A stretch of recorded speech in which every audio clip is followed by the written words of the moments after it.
Buongiorno a tutti e benvenuti nella Sala delle Colonne di Giustinian, sede della Biennale. Benvenuto anche al pubblico che ci segue in diretta streaming sul sito della Biennale e sui canali social della Biennale. Oggi siamo qui per la cerimonia di consegna del Leone d'Oro alla carriera a Elisabeth LeCompte, cofondatrice e regista del Wooster Group, di cui abbiamo visto il bellissimo spettacolo ieri sera, Symphony of Rats, in replica questa sera alle 21 sempre al Teatro alle Tese. Diamo il via a questa cerimonia con il direttore artistico Willem Dafoe che ci leggerà la motivazione del premio.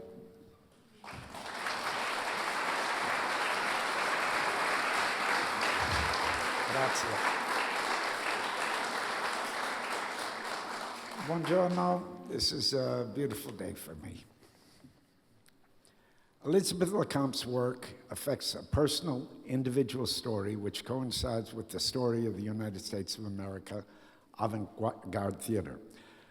Over the course of 50 years, she has tenaciously created an incredible, unique body of work. What, baby?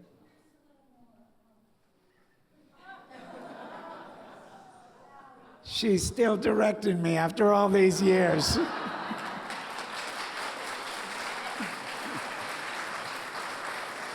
Louder? Louder? Say again? Clearer?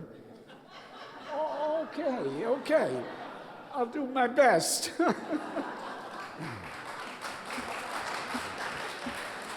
Oh, no. Okay. Elizabeth LeCompte. Work affects a personal, individual story which coincides with the story of the United States of American avant-garde theater. Over the course of 50 years, she has tenaciously, better? Okay. Created an incredible, unique body of work that has had a profound influence on theater worldwide. She was born in New Jersey in 1944. Do the math. And went to university to study painting and drawing. When she graduated, she moved to big, bad New York City. The late 60s were a time of social and political upheaval in the US, the Vietnam War, bankrupt New York, the struggle for civil and women's rights. Compared to now, with no institutional or government or corporate support, people were finding alternative ways to make theater. In the early 70s, LeCompte started working as a photographer and assistant director to Richard Schechner, who directed the performance group. They had their own space, the Performing Garage, a former metal stamping factory in Soho. After a long tour to India with Schechner's production of Mother Courage and Her Children, LeCompte returned to work initially as an outside eye and then director and designer of Spalding Gray's autobiographical work. Seconded Point, 1975, which was essentially a movement piece of images meditating on his youth. Then LeCompte and Gray made Rumstick Road, 1977, which used taped interviews with his family about his mother's suicide. And Nayat School, 1978, which employed portions of T.S. Eliot's The Cocktail Party performed by children.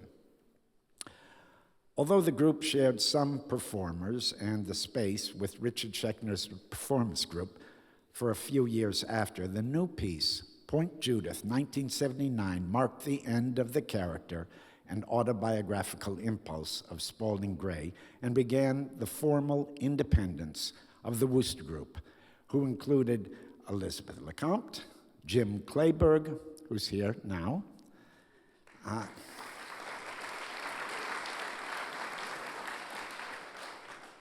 Spalding Gray, Ron Vauder, Libby Howes, Peyton Smith, Kate Valk,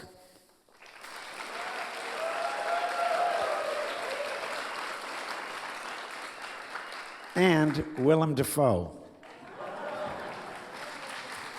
Boo!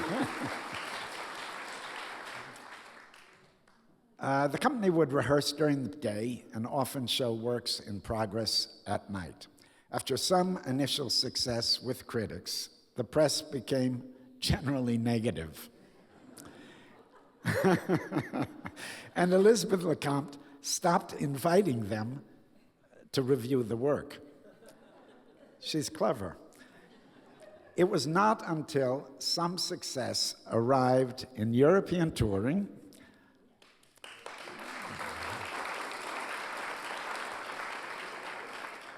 that US press were asked to return, and over time, they changed to a decidedly more positive estimation of the work.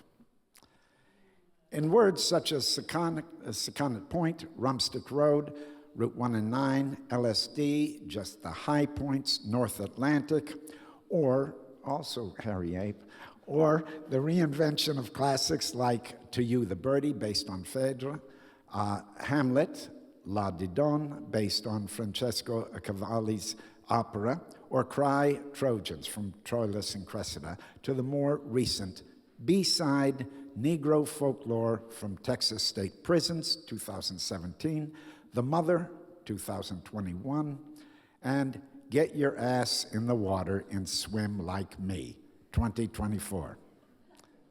Nice title. LeCompte's work has stood out for its incisive politics, intellectual rigor, and social militancy. Whether she intended to or not, her work has tackled difficult issues: violence against women, racism, and the dehumanization within the capitalist system, influencing the theatrical world by opening it up to debates on current affairs, politics, and culture in a consistent and determined path, resulting from in-depth study and innovative techniques, with the physicality of the actor always remaining at the heart of it. Throughout all these years, Elizabeth has worked on both classics and original texts, developed in constant dialogue with the company in her idea of community theater, creating over 50 productions. For LeCompte, theater is a physical action that must be done proudly and stubbornly outside of the commercial production system. Her work embodies a continuous battle for creative independence, both individual and collective, which has become a human and artistic model for generations to come. After receiving the prestigious MacArthur Fellowship, the title of Ordre des Arts et des Lettres from the French government, and countless other awards, Elizabeth LeCompte is now receiving the Golden Lion for Lifetime Achievement at this Biennale Teatro 2025.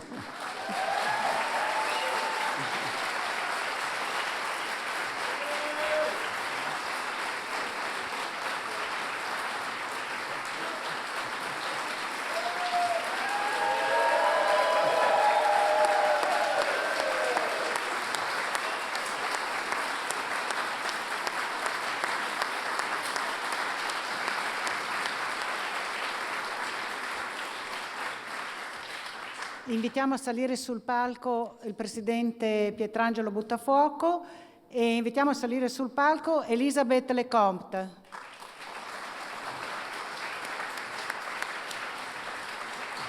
Ci sono un po' foto da fare. Complimenti.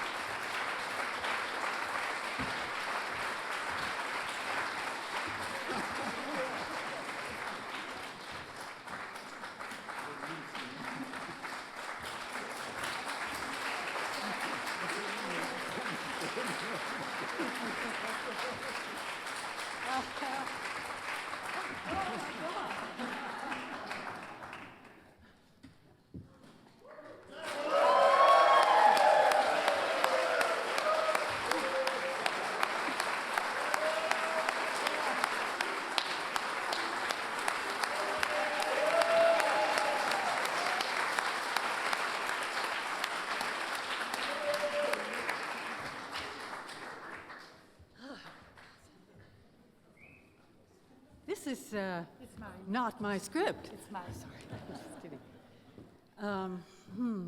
Yes. Okay.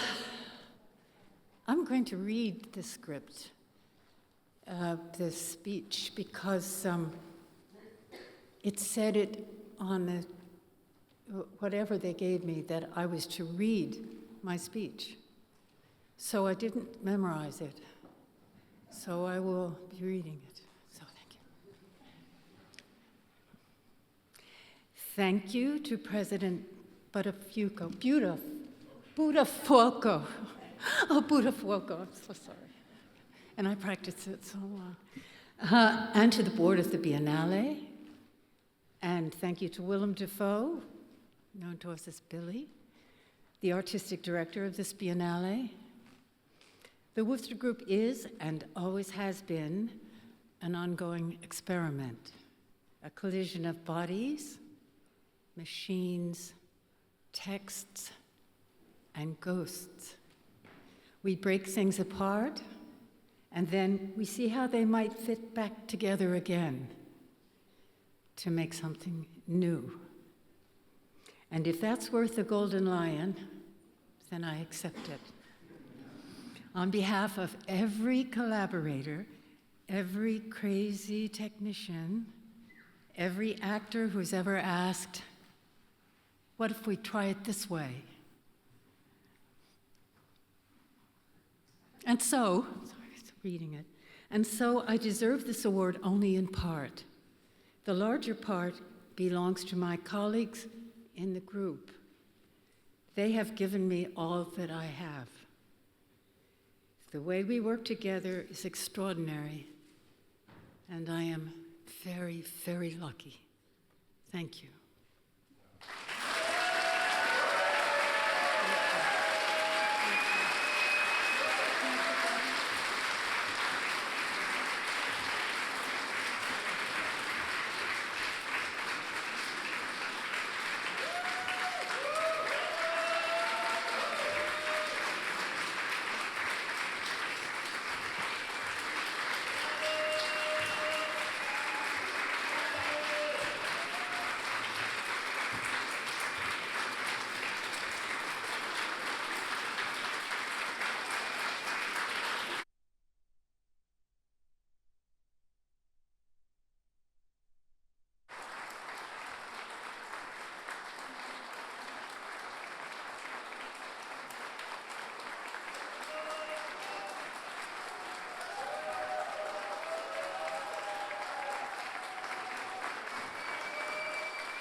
Grazie a tutti.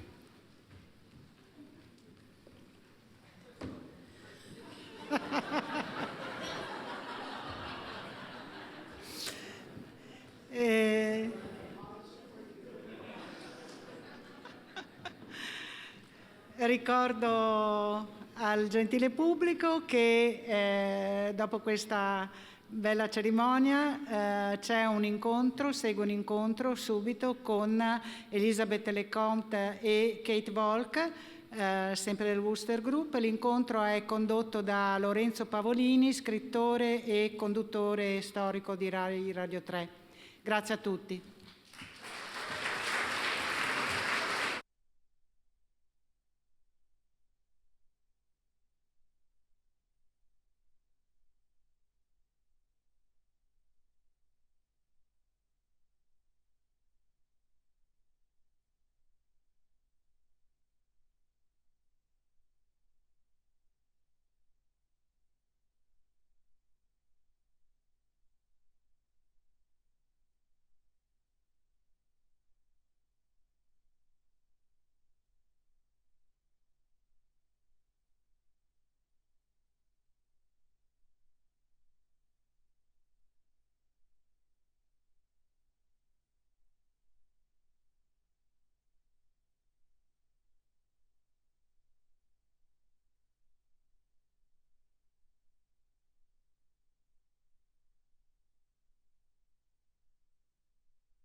Buongiorno e grazie a tutto il pubblico, grazie alla Biennale, al Presidente, all'occasione di essere qui a conversare con Elisabeth LeCompte e Kate Valls, che ringrazio tantissimo.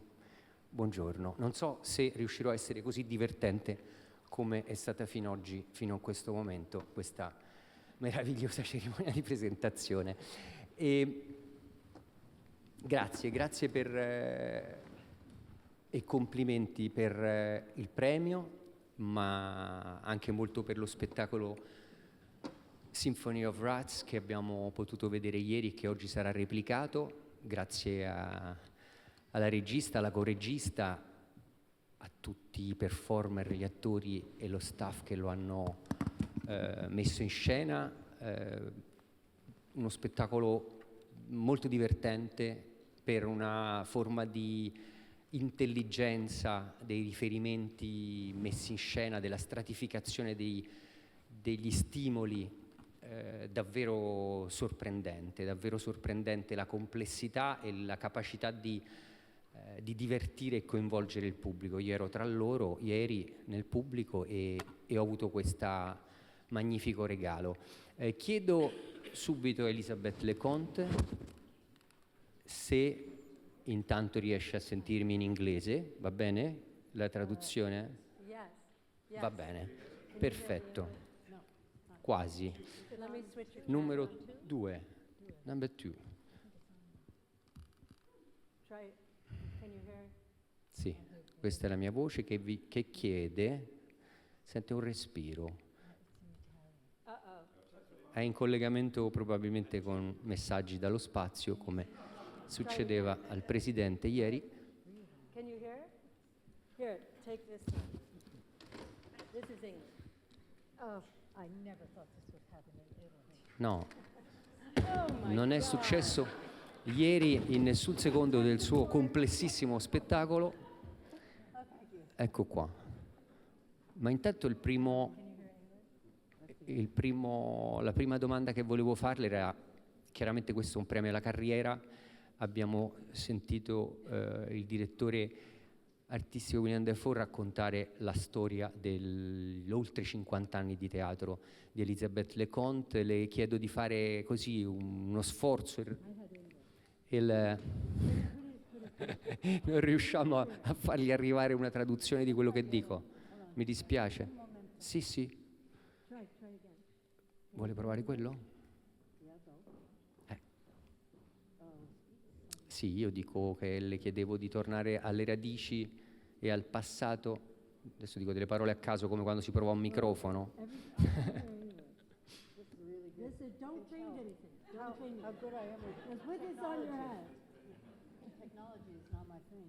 Ecco, parleremo anche di questa affermazione che la tecnologia non sarebbe affar suo. Secondo Elisabeth LeCompte abbiamo avuto una dimostrazione di qualcosa di molto diverso ieri, che invece la tecnologia può essere far suo, anzi è affare del Wooster Group fin dalla sua fondazione. Non gli arriva la voce, non riesco a comunicare. Il mio inglese è troppo basic per passare adesso all'inglese improvvisamente.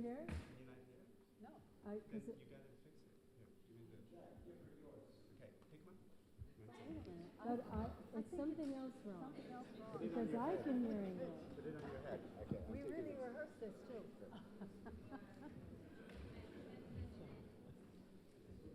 Sentiamo se così arriva qualche voce. Yes. Sì.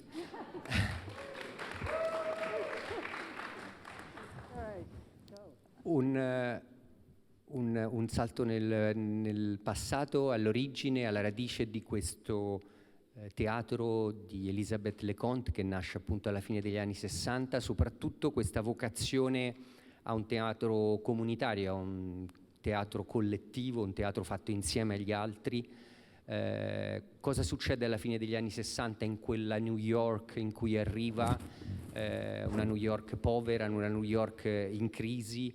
Abbiamo sentito una New York che chiedeva un nuovo sforzo per reinventare come fare teatro.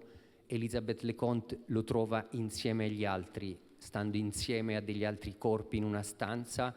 Ecco, le chiediamo le chiedo di tornare a quella spinta, a quella vocazione iniziale, da dove veniva, dal contesto o da una sua idea di interpretarlo in una maniera collettiva.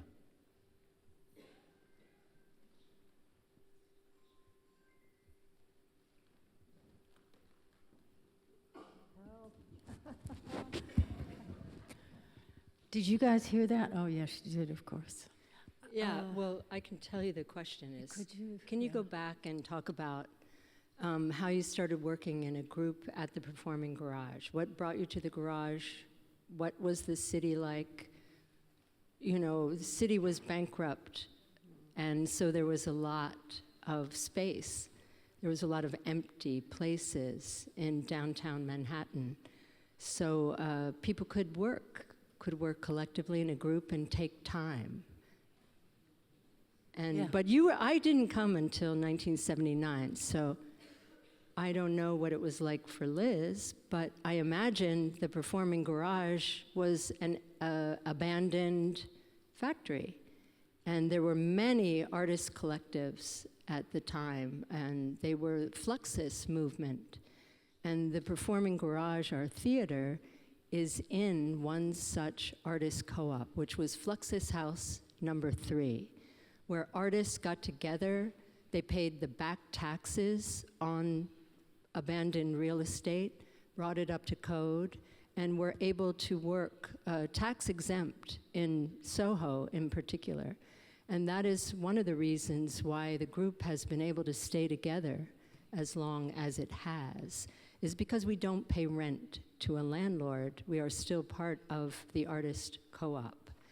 And of course, real estate taxes are going higher and higher, and real estate is tighter, but still we have the Performing Garage, and that allows us a place to go every day and work with Liz.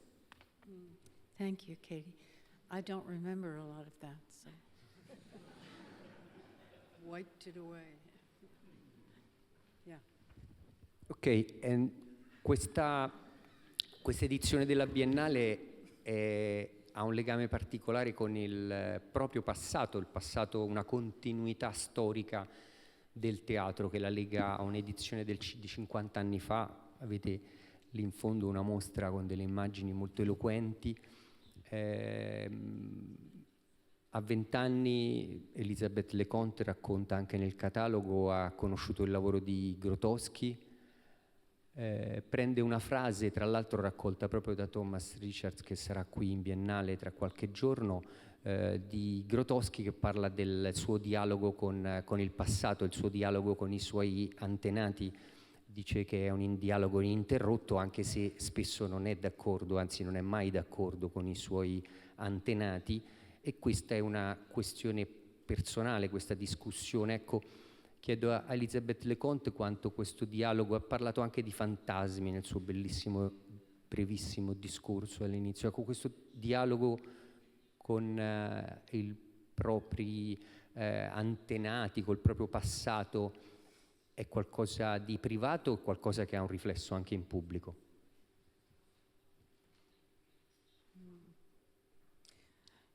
Well, I'll answer the last part of that, the ghosts in the past. When you get to be my age and you've been working so long, there's a kind of problem of sentimentality that you have to resist. So I like to think about everything that I've done as a ghost. It's not only people that are ghosts, but it's also the work that's a ghost. And so in some cases, I really feel that we work as though in a seance of some sort, to bring back those, to make something new out of some material, as I said in my speech, some material that's old in my body and in my soul, to bring it back in a new way. And so the ghost is not a specific, and it's not a frightening thing. It's just something that hovers. And it's more like, what do we call it, Katie? Not the word for sentiment, but Nostalgia. Nostalgia, yeah. it's more nostalgia. And so I'm always aware of the history that I'm working from, and not only from the history from our own work, but the history, the whole artistic history that I have consumed over my lifetime. It's just like it's always there, somewhere, and it feels new every time I see it again. It feels new. And that, I think, is what makes me continue to work. Grazie, questo sì, è molto evidente nel suo teatro. Anche ieri nella scena i segni si stratificavano da De Chirico ai Radiohead. C'è un grandissimo range di storia dentro e di fantasmi. E, venendo proprio a Symphony of Rats, le chiedo qual è stato il primo momento in cui ha conosciuto Richard Foreman, che è l'autore pioniere del teatro d'avanguardia, per quel che conta questa definizione, americano, scomparso quest'anno in gennaio, autore di Symphony of Rats, anche una produzione che il Wooster Group aveva coprodotto con lui già negli anni '80. Come lo ha conosciuto e qual è stato il rapporto del Wooster Group con Richard Foreman?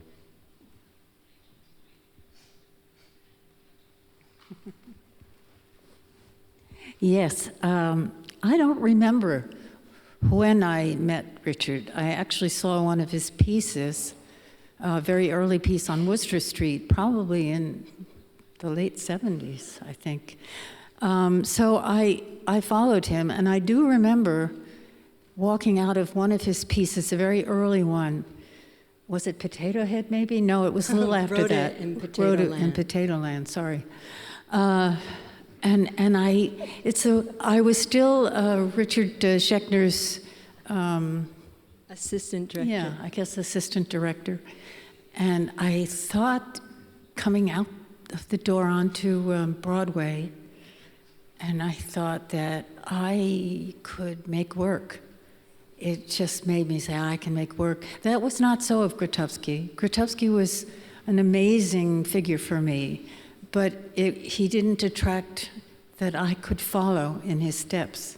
I just would follow that he had a group and that the group made the work, and I recognized that.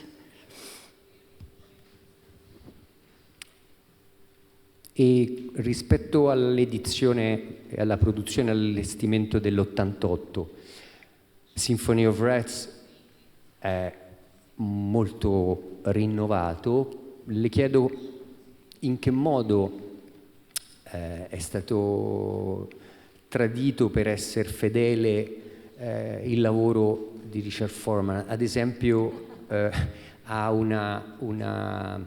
un impianto sinfonico, appunto, musicale, ritmico, che non credo avesse nella versione degli anni '80, che in qualche modo rispetta un'idea che è addirittura nel titolo, ecco.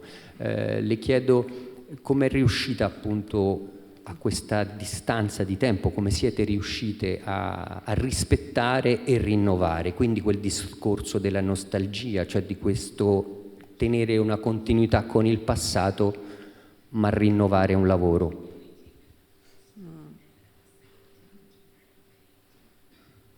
Like the renovate. You should take this. I'll just take the beginning.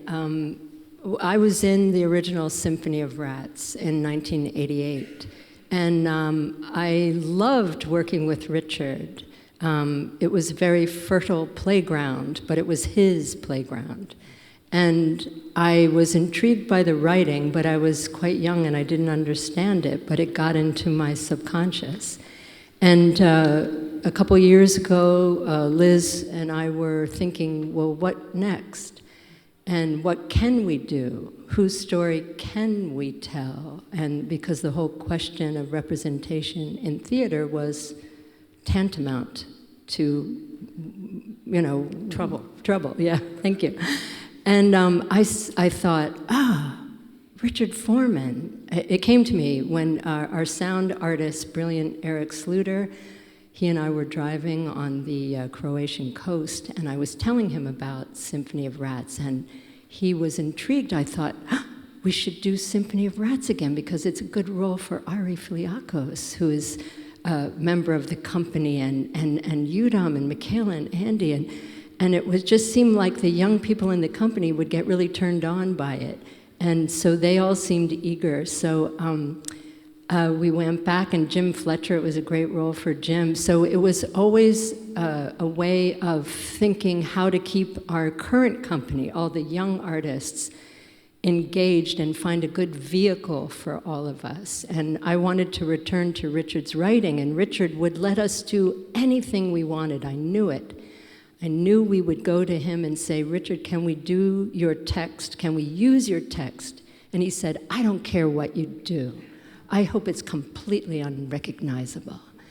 And Liz said, well, then you can come to the first show. And he said, yes, I will, and I'll stand up and say that's not the way it was. Yes, and also, for me, Foreman was always a visual artist.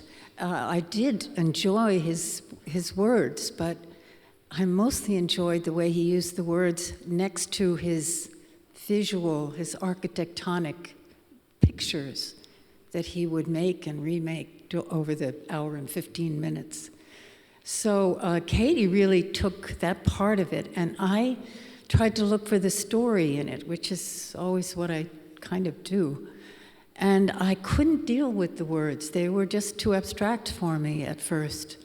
But we decided to put it into verse. And as soon as we put it into verse, I could understand it totally. So that was a big breakthrough, I think, for us.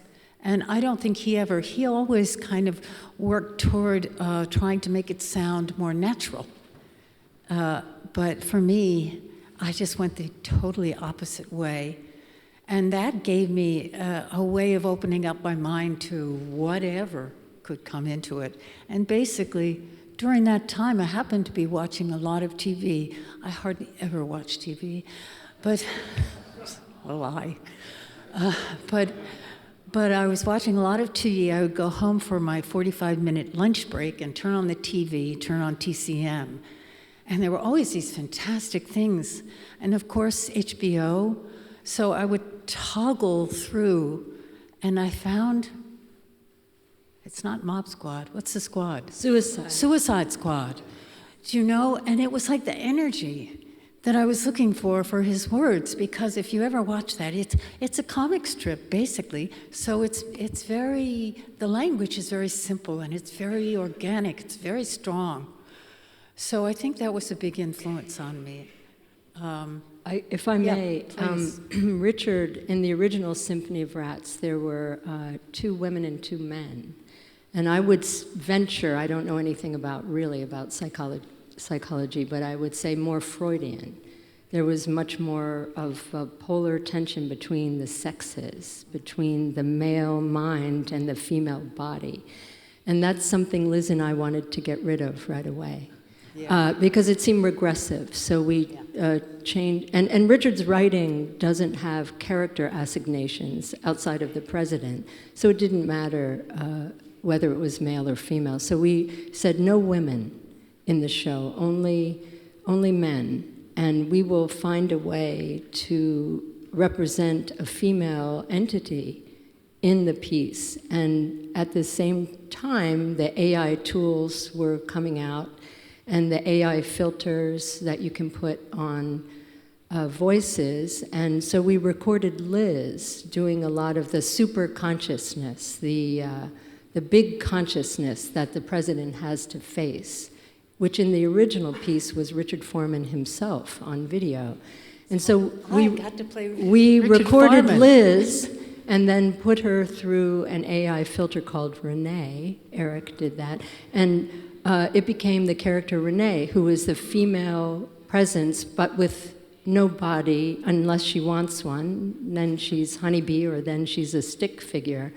But we wanted to make that new idea of outside of, beyond good and evil, beyond male, female, Freudian, to make what our conflict is now in human life between consciousness of machines and consciousness of the mind, the body. Fantastico, grazie. Sono quelle risposte che riescono a bruciare tantissime domande e curiosità che uno voleva proseguire a fare, così andrò più veloce e chiederò una questione che ieri mi ha, e credo che per il pubblico del Wooster Group sia sempre molto sfidante, il rapporto tra il corpo degli attori e la tecnologia e gli oggetti. Ecco, diciamo, rendere più sfumato il confine tra il corpo e le cose può sembrare una specialità del teatro del Wooster Group. In realtà ho avuto l'impressione che la tecnologia riesca a rendere ancora più evidente la corporeità degli attori, soprattutto nel lavoro che abbiamo visto ieri. Ecco, lo scopo dell'uso di comporre una scena con corpi, oggetti e tecnologia resta quello di mostrare l'importanza dell'umano, giusto? Non è più arrivata questa domanda? Forse Kate Walk.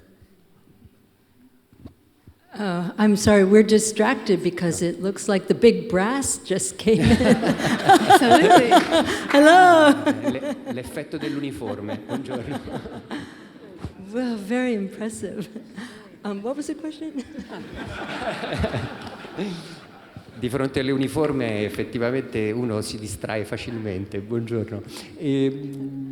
La domanda era sulla relazione tra tecnologia e corpi degli attori, come questa riesca a diventare un elemento che rende ancora più corporei i performer, invece che renderli un po' umani e un po' meccanici. Abbiamo l'impressione che siano ancora più umani. Ecco, volevo capire se questo è un lavoro dove io trovo anche una funzione molto politica, ecco, del vostro teatro. Yes, you've said it all. Ho detto tutto io, facciamo... That was a great question. Domanda, ho fatto anche la Yes. risposta. La risposta è sì. Grazie. Grazie.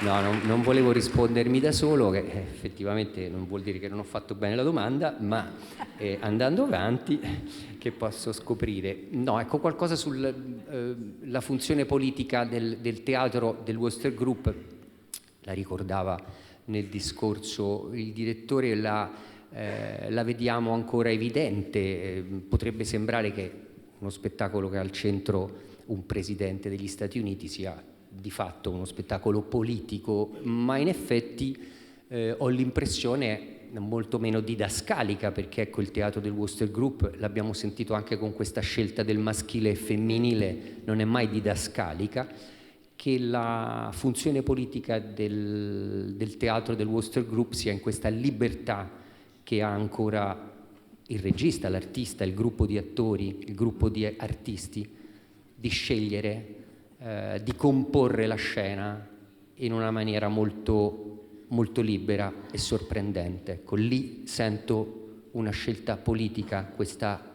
libertà che consente appunto anche di non fare dei riferimenti diretti, ad esempio all'intelligenza artificiale, che sembrerebbe un tema politico da affrontare oggi.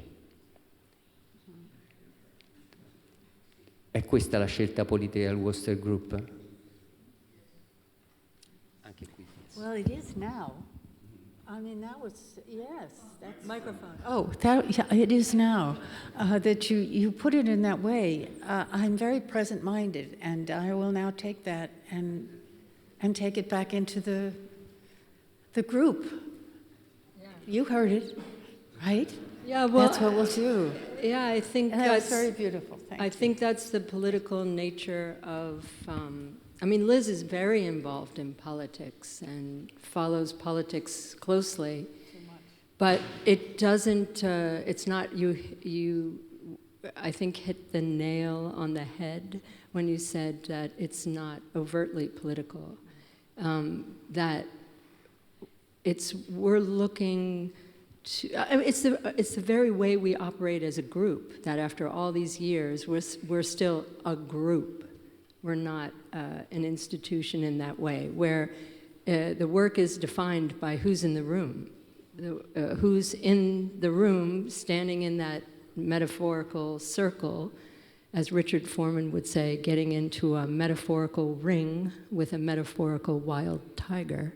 And that's what it is every day, is that we all come together and people bring in themselves as human material. They bring in what they're playing with, what machines they have, and what technology they have, what they're interested in, what they saw, what they heard, what they need to do. And Liz is using everyone in the room. Actors and technicians are not distinguished as different departments. We're all collaborating in a way that can't be taught at school, and it's not easy, and people sacrifice a lot to work with the group. We work hard to Cynthia Hedstrom, who needs mentioning. People work very hard to raise money so we can pay some kind of livable wage, but people, they could make a lot more money somewhere else. So obviously, these young artists who we have in the company now are finding what they need spiritually and politically by working the way we work. Cosa può significare di fronte a questo racconto della relazione con le persone in una stanza l'affermazione che ha fatto di aver usato questa volta gli attori quasi come dei mobili, delle furniture? Oh, yes, yes. I mean, furniture well, no, not in a metaphorical. I mean, if you ask someone to think of what kind of a chair you are, the person doesn't think about how he's going to look. He thinks about the function of the body in some way, which always sets you off in some way that's new, that he doesn't know how to do it. And if you can catch an actor in that place, not knowing what they're going to be looking like, it's magic, it's fantastic. So I think I just use something like that. That's only one strategy. The other strategies have to do with technology. Like we use the television so that the actor can take movements off of something on the television. If there's movement, anything on the television, like a movie or just someone talking, if the actor looks at that while he's moving, it changes how he's presenting himself to us. It gives him a place to go outside of himself without having to think always of how am I giving this to this one place, but it makes it all in the round somehow. And you can, I think, they would talk about it. You can talk about it. You know what it does. Well, thank God. I missed the it. What's the it? Well, how when you work with the televisions, for instance, or you work with something you're listeing to that's not. Oh, yes. I mean, we've been developing this aesthetic over decades. And we use in-ear receivers, we use monitors that the audience can't see, that the performers are receiving information from. We're wired, we're mic'd, we're wired, we make a joke, we should just have a portal in our neck. But in the other way, it's like that's how we live our lives, and that's where people exist. And so the technology in a Wooster Group piece isn't a decoration. It's not something that comes in at the end to make a big projection to make it fancy. We are dancing with the technology, I like to say. Is that we are totally it's becoming an extension of us, and it is running us, vice versa, so we're in a dance, in a two-way. We got a thing going on with the technology. La condizione mentale nella quale Richard Foreman pensava di mettere il suo pubblico era una condizione mentale che voleva coincidere quasi con la propria, con la sua, no? L'affermazione, non pensare, sì pensiero, no? Ecco, c'è una condizione mentale nella quale voi pensate di voler mettere il vostro pubblico?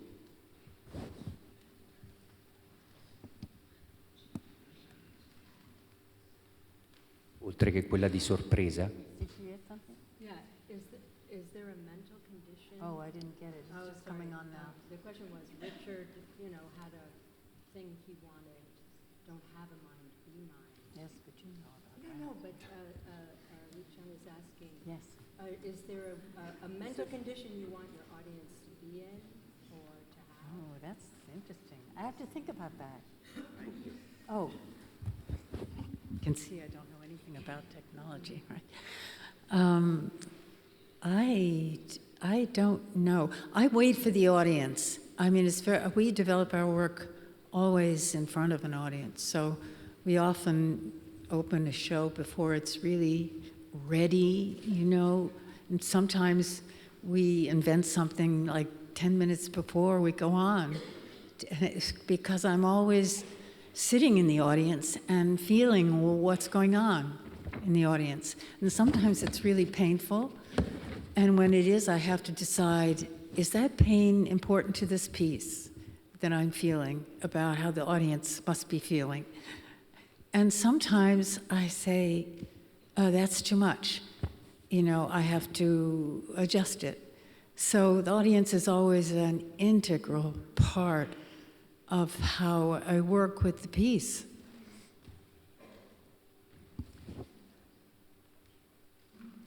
Abbiamo finito, non vi preoccupate. C'è una bellissima intervista di qualche anno fa a Elisabeth LeCompte sulla Paris Review, la potete trovare pure online.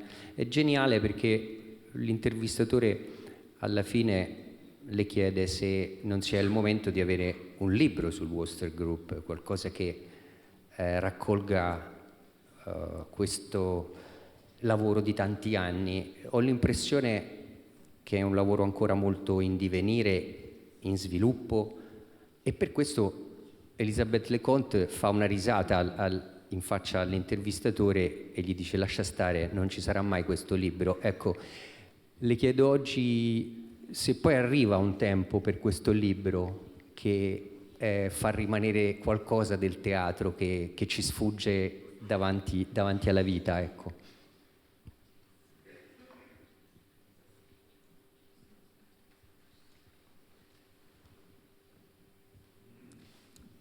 Well, I have no interest in that at all. And I think it's because I don't have an interest in history in that way. I mean, so much about history is present to me all the time.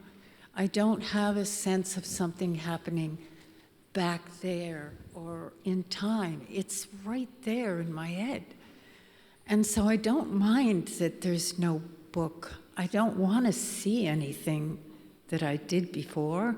I mean, I only watch things that I did before in order to sell them, to try to make them so people will want to hire us. But other than that, I have no interest in that. And do you? Yeah. I would like to do, books are so expensive, to get really good pictures in a book, that I think the online is better.